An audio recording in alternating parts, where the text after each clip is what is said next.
So this is a really lovely self-indulgent recipe using beautiful, beautiful rump steak. And you can hear it in the background. I have it on already. It's just here, lovely, lovely, massive big hunk of rump steak. And I've started it off already so that we can go the whole way through to presentation on this video. So we've got that cooking away. We're going to do it for about 3 to 4 minutes on each side. It's quite thick, and that will give you a medium to rare rump steak. Really, really good. I'm just going to show you up a little bit closer. There we go. So that's sizzling away. It's about time just to flip it over like that, and you get these beautiful, beautiful charred edges. So what we're going to serve this steak with is a pie lentil salad, which I have here. I've already made my pie lentils. So I've just boiled them in some stock and some parsley stalks as well, and for about 20 minutes until they just about lose their crunch. We've also got some parsley here. We're going to put that in there too, and we're also going to use some blue cheese. We'll get to that. First of all, we're going to make the dressing for the pie lentils. So if you get a little jam jar like this, and I'm going to put in some olive oil. I'm going to put in the rest of this. So about 2 to 3 tablespoons of olive oil. Can you hear my alarm going off in the background? That's our fire alarm. Oh well, it's going to have to carry on. And then a dash of oil. It's always, or vinegar, it's always 3 parts oil to 1 part vinegar, okay? And then we're going to put in some mustard, because I think the mustard will be really nice with the steak, okay? So put in about a teaspoon in there.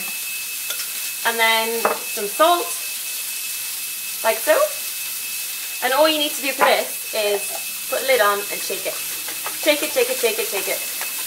And you'll see it starts to emulsify and all come together. And that literally then, get your pie lentils, put in your parsley leaves. I've left mine whole, I haven't even bothered to chop them because I think it will look really nice. And then we're just going to pour in about a tablespoon of our dressing. I mix it all really nicely together. Can you still hear my alarm going off in the background? I wonder what my neighbours will think. Okay, there we go. Really, you can see like all the big chunky leaves of parsley in there. I think it's really, really lovely. So that's that done. The steak will also be done. I'm going to turn that off. I'm sure my fire alarm will be happy to hear that. I'm just going to take that off the heat and allow it to rest for a couple of moments.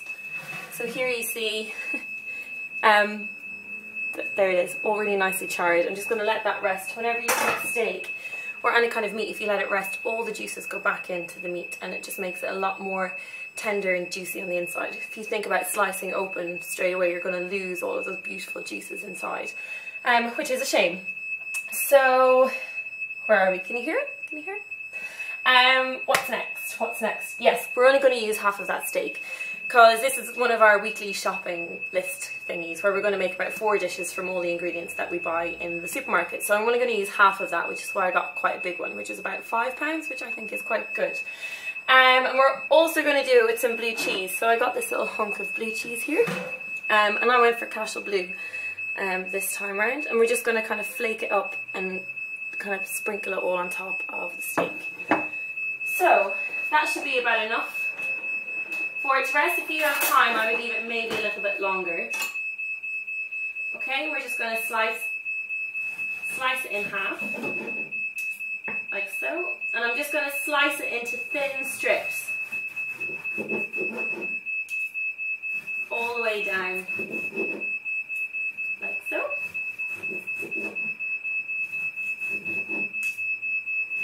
I'm going to use about 4, okay? So there you'll see you have a tiny little bit of pink all down through the centre.